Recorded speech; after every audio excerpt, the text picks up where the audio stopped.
topic is on controlling what you can control. So, Jet, tell me something that you have control over.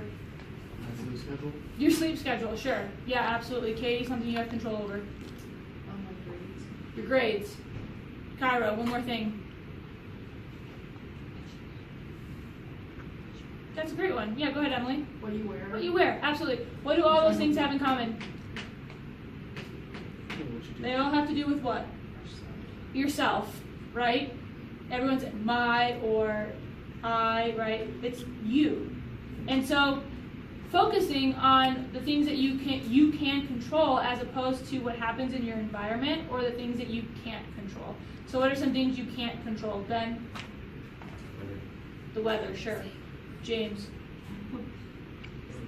Something you can't control. Other people's emotions. Other people's emotions, absolutely truthful, right? Other people's reactions, other people's whatever. So things that are outside of you, you can't control.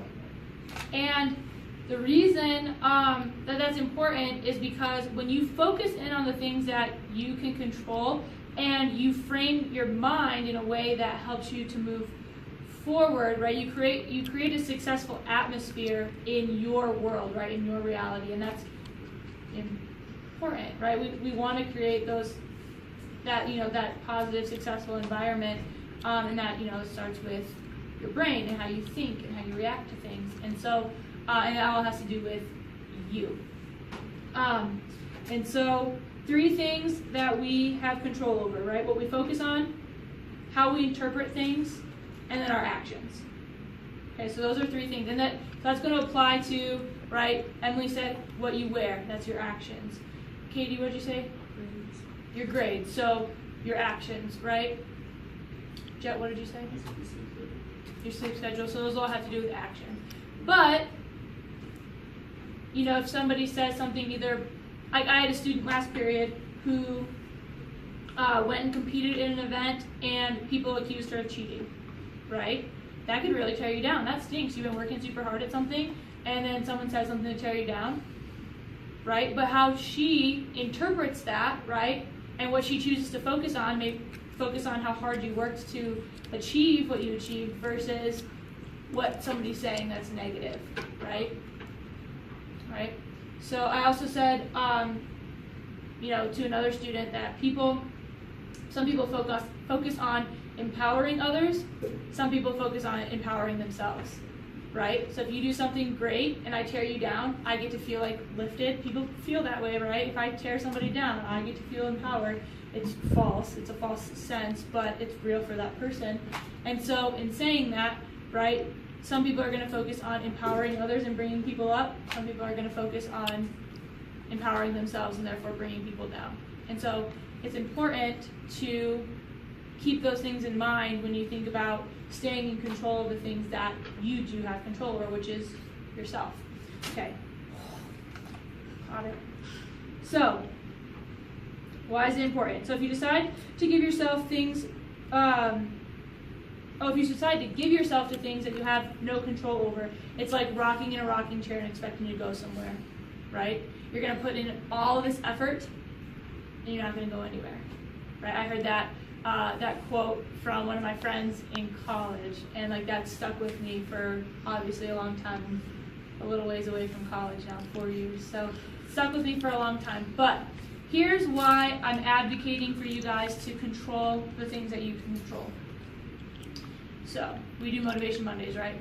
Shelby films them, I post them on the internet, I share them with people, either friends, family, other teachers, other students, and the intention behind that, right, is to motivate people, give people a new perspective, help uplift the people who are around me, the people in my community that I can affect. And I've been so fortunate to get so much positive feedback from that, right? Either from your guys' responses or from messages that people will send me. Overwhelmingly positive, right? Except for one. Except for this one guy who decided to reach out and just tear it down. Tell me that kids don't need to feel better about themselves or to feel better. Kids need more involved parents. They need more aggressive discipline. smaller administration, and what was the last one? I wrote them down. Oh, and more educated teachers. That's what kids need. They don't need me to come into a classroom and uplift, but they need those 4 things. And so, okay, let's read it again. More involved parents, educated teachers, more aggressive discipline, smaller administration. Okay, looking at those things, what do I have control over out of the things he told me? 0. None of it, right? I mean, more educated teachers, but I could go fight on that one. I have a real fancy degree, so I'll stick with it. But where, so I have control over none of that. What do I have control over though? Right? How I react. Thank you. So how am I reacting, right? I'm telling you guys, I'm advocating to you guys to not let people tear you down, because if you allow them to tear you down, right, you have to allow it for it to happen, right? If it tears me down, that's because I allowed for it to tear me down. Okay? But if I bounce back, come to you guys with something, a perspective to you guys that is meaningful and helps you guys move forward, then that becomes good, right? And I would much rather have that negativity come toward me so I could turn it around and make it something positive, so that when you guys go out into the world, you're ready for that, because it's going to happen, right? If the only way for you guys to avoid negativity and criticism is for you guys to do nothing and to be nothing. So I heard that quote too. I bring in a lot of motivation to myself, and I get a lot of this perspective just because I think it's good for me, but I also really enjoy sharing that with you guys. And so, yeah, thinking about that, okay, if you want to do nothing and be nothing, cool, that's your prerogative, and you can. But if you want to put yourselves out there because you want to be good for people, you want to impact people, somebody out there, right, is going to look to empower themselves and therefore tear you down so they can elevate themselves. And it's up to you whether or not you allow it or not. And so I want you guys to have that. I want you guys to have that readiness so that when somebody gives you that negativity, you guys are ready to go in the world and be better for it. Do something positive with it. Yeah, James. I mean, I have to say, I want my grandfather told me. Yeah. Is that there is a lot of negativity in the world. Absolutely. And you can either accept it or ignore it, because no one has time for that. No one can stop it? No one has time. Oh, no one has time. No one has time to argue. Absolutely. Anger is an important but also unneeded emotion.